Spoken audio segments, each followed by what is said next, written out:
Buenas tardes, maestra. Soy Javier Mesa del 2MM6 y le voy a presentar mi práctica del punto de ebullición.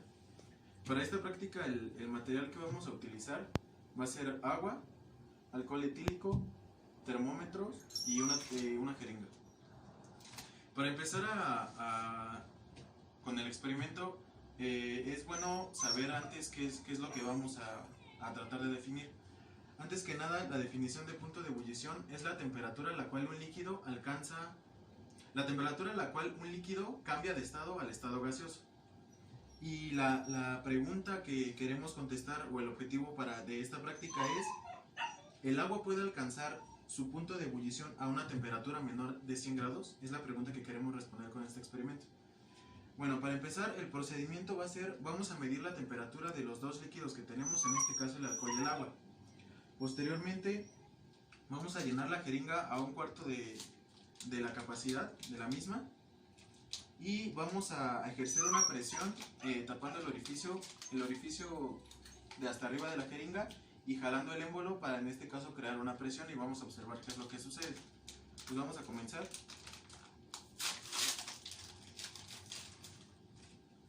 Vamos a llenar la jeringa con agua a un cuarto de su capacidad. Pero bueno, de primera mano tenemos que checar la temperatura que tienen nuestros líquidos. Del agua tenemos 22.5 grados.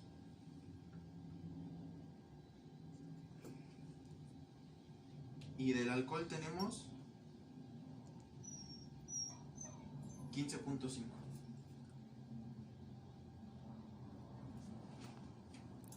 Una vez tomada la temperatura, vamos a proceder a llenar la jeringa a un cuarto de su capacidad con agua.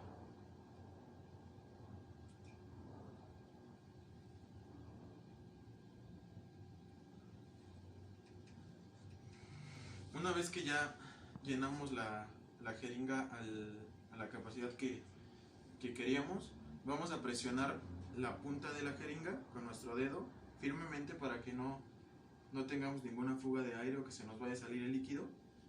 En este caso vamos a presionar y vamos a jalar el émbolo .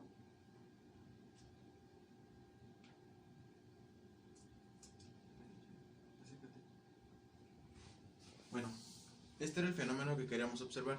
Si logramos ver dentro de la jeringa, el agua está presentando una especie de burbujeo. Con eso podemos decir que ha alcanzado su punto de ebullición, ya que es una característica de del estado en el estado de ebullición.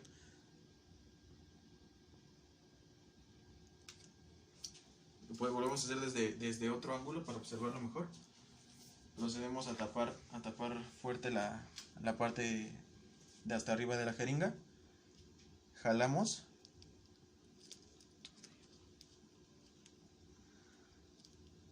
Y volvemos a observar las burbujas que nos indican que está ebulliendo el agua.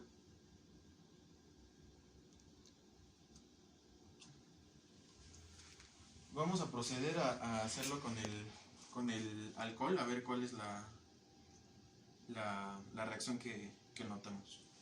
De la misma forma es el mismo procedimiento: llenar la jeringa al cuarto de la capacidad. Ya medimos anteriormente la temperatura y pues vamos a observar con respecto al movimiento que observamos en el agua qué cambio tiene o qué comportamiento logramos notar. Bueno, procedemos a llenar la jeringa al cuarto de la capacidad con agua.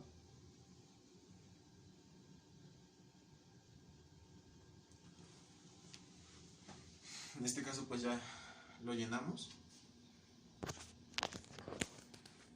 Y bueno, va a ser el mismo procedimiento: tapar la parte principal de la jeringa y jalamos el émbolo para observar qué reacción tiene. Vamos a proceder a hacerlo. Presionamos y jalamos el émbolo. Aquí, desde que comenzamos a jalar el émbolo, logramos notar que hay un burbujeo más constante y con una mayor agitación.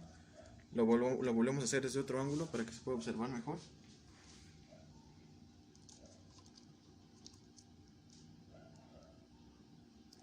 Logramos ver las burbujas.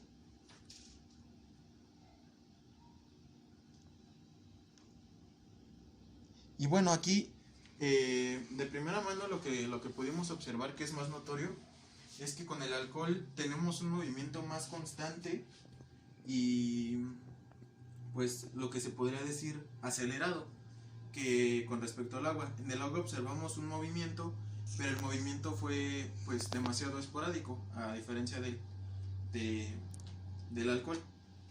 Eh, Aquí podemos contestar a nuestra pregunta.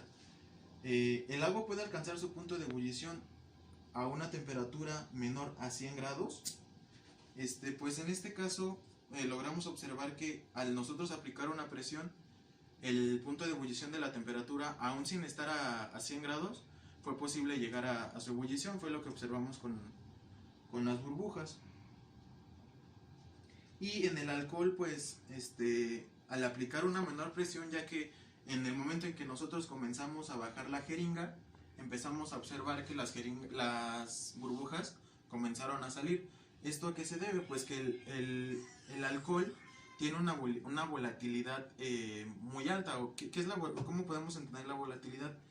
Es la capacidad de evaporación que tiene un líquido. Entonces, como el alcohol tiene una mayor volatilidad, fue más sencillo llegar a su punto de ebullición al ejercer menor presión que la que ejercimos en el agua. Bueno, pues con el experimento realizado hace unos instantes, pudimos contestar a la pregunta que nos habíamos planteado desde un principio. Y bueno, observamos, como yo lo había comentado, que sí se puede llegar al punto de ebullición del agua a una temperatura menor, únicamente ejerciendo una presión o teniendo una presión más elevada. A través de la ecuación de Clapeyron, nosotros podemos realizar un cálculo correspondiente para, para ver o observar cuál fue la presión ejercida o la presión que nosotros creamos al jalar el émbolo. Y bueno, ¿qué podemos concluir al ver esta práctica? Muchas veces nos confunde el concepto de punto de ebullición. En este caso lo pudimos observar un poco más gráfico, ya que pues siempre, bueno, sabemos que el punto de ebullición del agua es a 100 grados, pero en este caso nos resulta un poco confuso que a una menor temperatura nosotros pudimos llegar al punto de ebullición de estos dos líquidos. ¿Cómo es posible? Bueno, pues al aplicarle una presión al agua, aún así la temperatura no esté a 100 grados, nosotros podemos alcanzar su punto de ebullición más rápido que calentando en este caso los líquidos. En el caso del alcohol fue más sencillo por lo que ya había explicado de la volatilidad. Entonces, en este caso, al ejercer poca presión, pudimos notar que empezó a ebullir de manera más rápida y más acelerada. Pues con esto concluyo el experimento y sería todo. Muchas gracias.